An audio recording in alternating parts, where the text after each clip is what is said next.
ligoté, torturé, fracassé, brisé.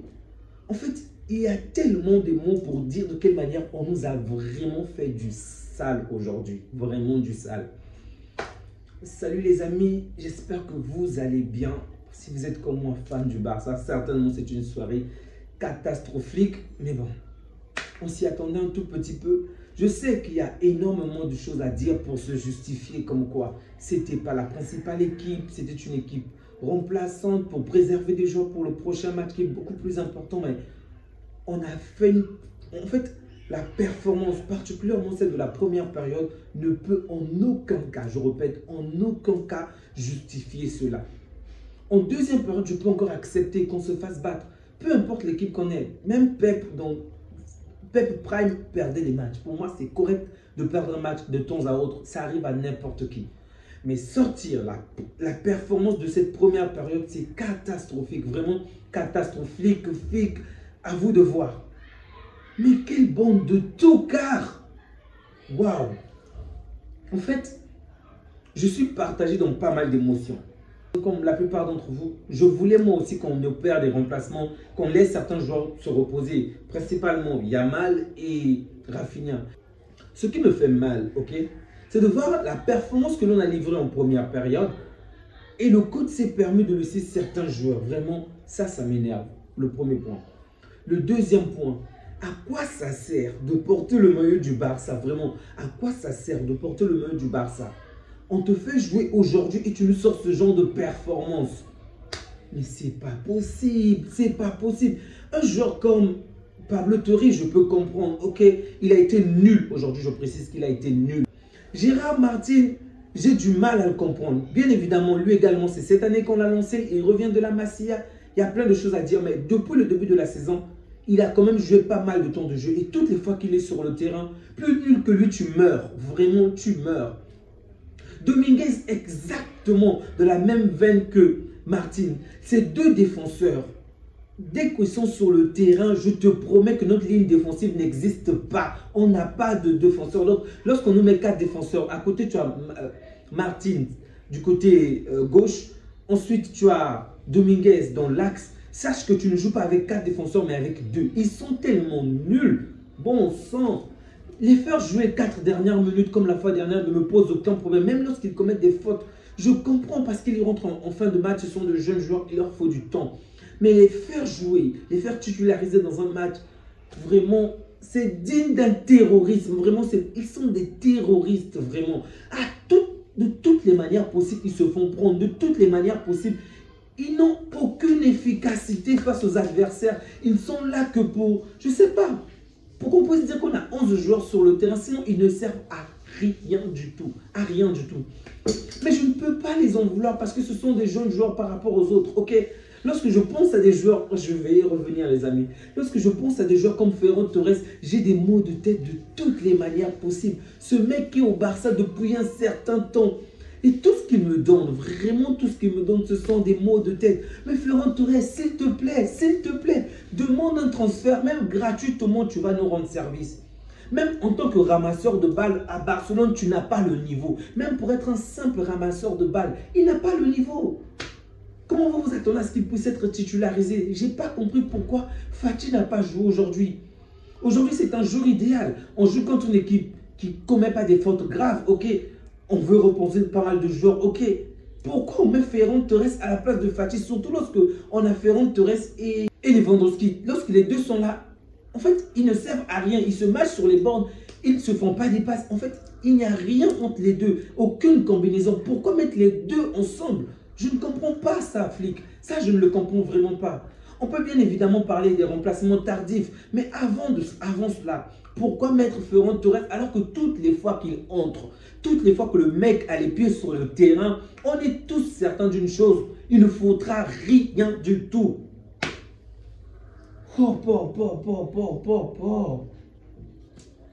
non, mais vraiment, je souffre lorsque je vois Ferran Torres sur le terrain. Je vous assure que je souffre.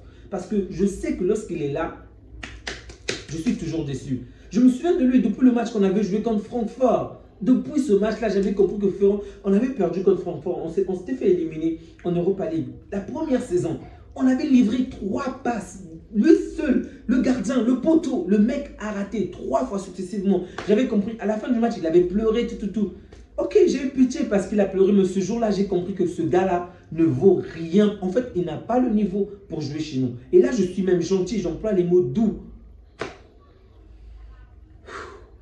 Pablo Touré, comme je l'ai dit, n'a pas été à la hauteur. Lewandowski n'a pas vraiment brillé en première période. Est-ce qu'il a même touché la balle une seule fois? Non, sincèrement. Est-ce qu'il a touché la balle une seule fois?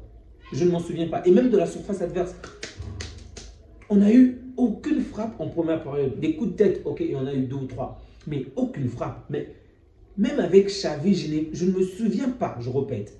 Même avec Xavi, je ne me souviens pas que le Barça ait livré une telle performance en une période.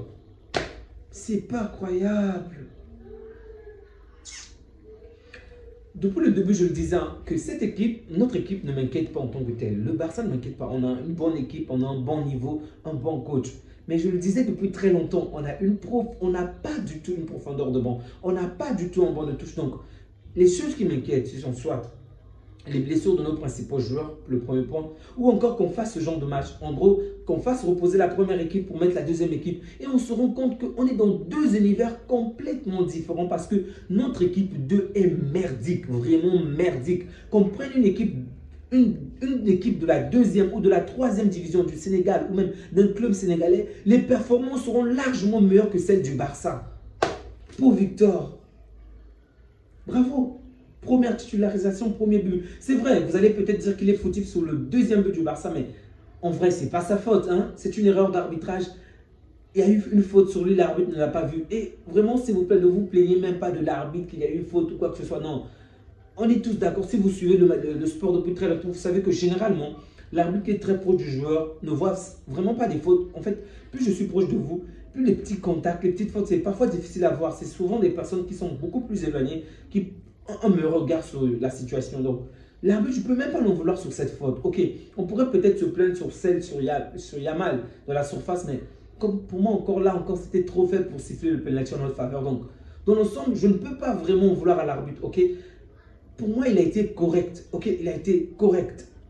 Aujourd'hui, on n'a juste pas eu le niveau qu'il faut. Je le répète, principalement en première période. En deuxième période, il y a eu un sursaut d'orgueil. Ok, on est revenu, on a eu un certain contrôle sur le match, une certaine domination. On a fait des choses assez correctement. Et là encore, on s'est procuré pas mal d'occasions. Lewandowski a essayé de faire du Lewandowski, mais je ne sais pas, il a voulu être inspiré comme Lionel Messi en face du gardien, vouloir faire des passes, en fait, des tirs de douceur alors qu'il a l'habitude de marquer des puissants tirs. Il a voulu faire la classe, je ne sais pas. Mais puissant tir comme d'habitude, tu marques avec des puissants tirs. Tire fort. La fois dernière, il avait fait une pichenette face au gardien adverse. Il avait raté, ça ne l'avait pas suffi. Aujourd'hui encore, il fait la classe et il rate. Le gardien l'arrête. Tu n'es pas Messi, tu n'es pas Messi. Fais autre chose.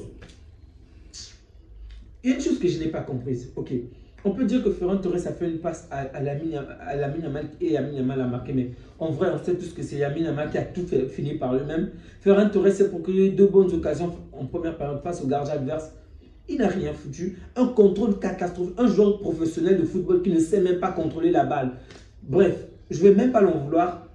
Je n'ai pas compris une chose. Mais pourquoi laisser Torres sur le terrain? Ça, je vous assure que c'est une décision que je n'arrive toujours pas à comprendre jusque-là.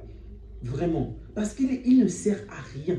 En fait, j'aurais vraiment voulu voir Ansu Fati jouer aujourd'hui. Vraiment.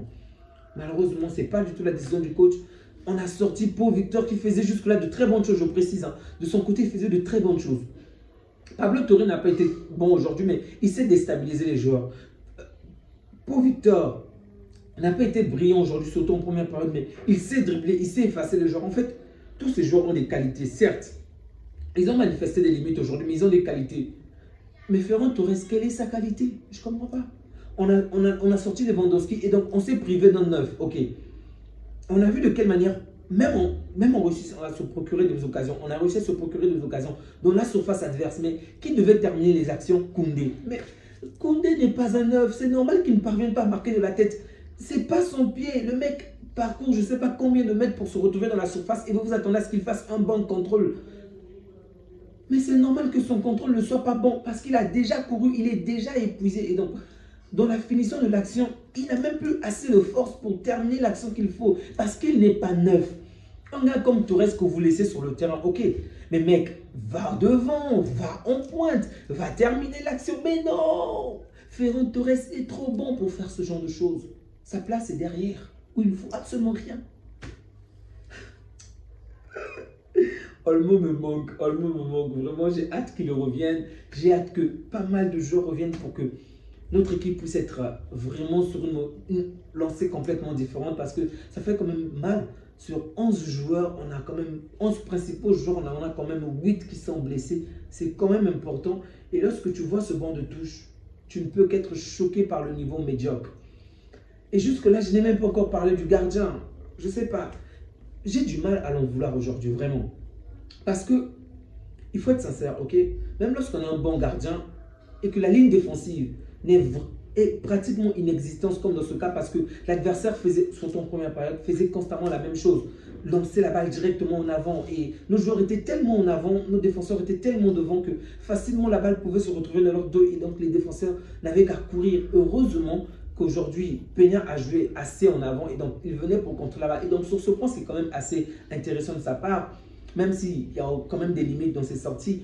Mais lorsque l'adversaire est dans la surface, oh, le mec se jette tellement facilement, comme de la merde. Regardez Courtois. Courtois est un géant. Ter Stegen est grand. Et pourtant, malgré que ces deux joueurs sont grands, il ne se jette pas facilement à terre. Il reste longtemps avant de se mettre au sol. Mais non, mais non, mais non, mais non. Peña, toi qui es petit par rapport à ces deux personnes, directement, il se jette par terre. Directement, il se jette par terre. Mais qu'est-ce que tu as au sol, mec? Le deuxième but, on l'a marqué d'une manière si sale. C'est vrai, le geste technique du joueur est perfecto. Mais il s'est jeté tellement rapidement. Du coup, c'était facile au joueur également pour faire ce magnifique geste. Prends ton temps, mec. Prends ton temps. L'adversaire également a peur. Mais bref, il n'a pas été à la hauteur et dire que Chesney ne doit pas venir, et là je me parle encore à Flick, je me demande ce que Flick va dire, parce qu'il disait que pour lui, il voulait laisser Peña peut-être être comme le premier gardien de toute la saison. Mon frère, tu as vu ses performances aujourd'hui? Tu as vu ce qu'il a fait aujourd'hui? Oui, il a réalisé de temps en temps un, deux petits arrêts. Mais dans l'ensemble du match, est-ce que tu le trouves rassurant? Aujourd'hui, on avait Osasuna, ok, on n'avait pas le Real, on n'avait pas le Bayern, on n'avait pas de grandes équipes. C'est qu'une petite équipe, ok? Et vous vous attendez à ce qu'il fasse de grands arrêts contre Bellingham, contre Rodrigo, contre Mbappé, contre Vinicius. Vous êtes sûr que ce gardien va le faire? Il va se jeter même avant que les gars ne touchent la balle. Punaise. Bon, on va parler des bonnes choses parce que je ne veux vraiment pas laisser sur une mauvaise note. Ok? Les très bonnes choses déjà de cette soirée. On a un excellent Pedri, vraiment. Une fois encore, Pedri est bon. Ok? S'il avait un autre joueur avec lui pour peut-être très bien combiné, on aurait pu voir de meilleures choses de la part de Pedri. Il me satisfait et je suis ravi qu'il soit déjà revenu de sa blessure. J'espère vraiment qu'il sera épargné des blessures de toute la saison. Koundé, oui, Koundé n'a pas été parfait dans toutes les choses comme d'habitude, mais on n'y pouvait rien, il ne peut rien à cela parce qu'il était accompagné par des joueurs qui n'étaient pas du tout à la hauteur, ok?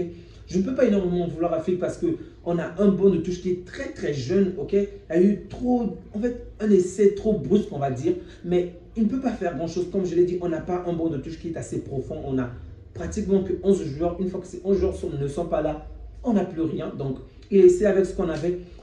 Je lui donnerai aujourd'hui une note de 5 sur 10, ok? Donc, Koundé qui n'a pas été fameux, mais il a fait de très bonnes choses. S'il y avait un autre joueur avec lui pour combiner, je suis certain qu'il aurait pu marquer ou faire une passe décisive aujourd'hui. Il a été très bon dans ses sorties, il a été très bon offensivement, mais défensivement encore, il y a eu pas mal de pertes de balles. Il faudrait vraiment qu'il s'améliore dessus.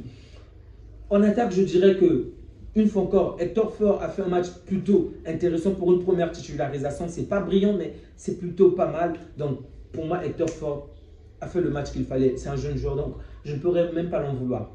Ensuite, le roi, le maître. Celui qui marche dans les pas du GOAT, Lamine Yamal qui marche dans les pas du GOAT. Vraiment, lui également, il a fait un très bon match.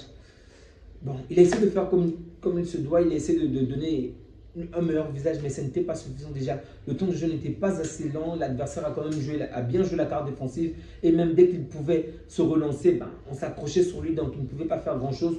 Yamal a quand même fait un match plutôt bon. Et une fois encore, il est décisif. Ce petit est juste monstrueux. On l'accorde un peu de temps de jeu et il joue à la Messi. Bravo à Yamal encore, il me satisfait même lorsque le match est catastrophique. Il fait de bonnes choses pour nous honorer d'une certaine manière. Vraiment, bravo, bravo à lui. Flick, j'espère qu'il va tirer de bonnes leçons de ce match, comme quoi il ne peut pas compter sur Gérard Martin pour 90 minutes, il ne peut pas compter sur Dominguez, il ne peut vraiment pas compter sur Ferran Torres, et c'est ça qui m'énerve le plus parce que Fati est là depuis longtemps. Je voulais vraiment voir Fati jouer, et jusque-là il n'a que 5 minutes, alors que Fati a été notre sauveur pendant un bon moment. Donc, à lui maintenant de prendre de meilleures décisions. On va bientôt jouer contre les Boys. J'espère juste que ce match va complètement, alors là, complètement pas peser sur la balance pour notre équipe. Donc, on va aller de l'avant et chicoter cette équipe en Ligue des Champions. Donc, demain, on est tous passionnés, on est tous vraiment, on va tous être aux aguets pour assister au match du Real Madrid contre l'Atlético. Vraiment, je souhaite à tous mes amis de l'Atlético de chicoter Madrid aujourd'hui. On va soutenir l'Atlético de toutes les manières possibles afin que Madrid se fasse chicoter, parce que si Madrid gagne, si le Real Madrid gagne, ben, on sera premier avec l'écart d'un point et ça ne vaut vraiment pas le coup. C'est pas assez en tout cas. J'espère que l'Atlético va nous soutenir demain. Les amis, on va s'arrêter là, Prenez bien soin de vous ainsi que des vôtres. N'oubliez surtout pas de laisser un like. Je ne vous demande pas souvent, mais ça aide énormément, ça me fait énormément plaisir lorsque vous laissez des likes ou lorsque vous commentez. Donc, n'oubliez surtout pas de laisser un like, de commenter la vidéo, de partager. C'est gratuit, gratuitement, mes frères catalans. Donc, prenez soin de vous et que Dieu vous garde. On se dit à bientôt. Au revoir.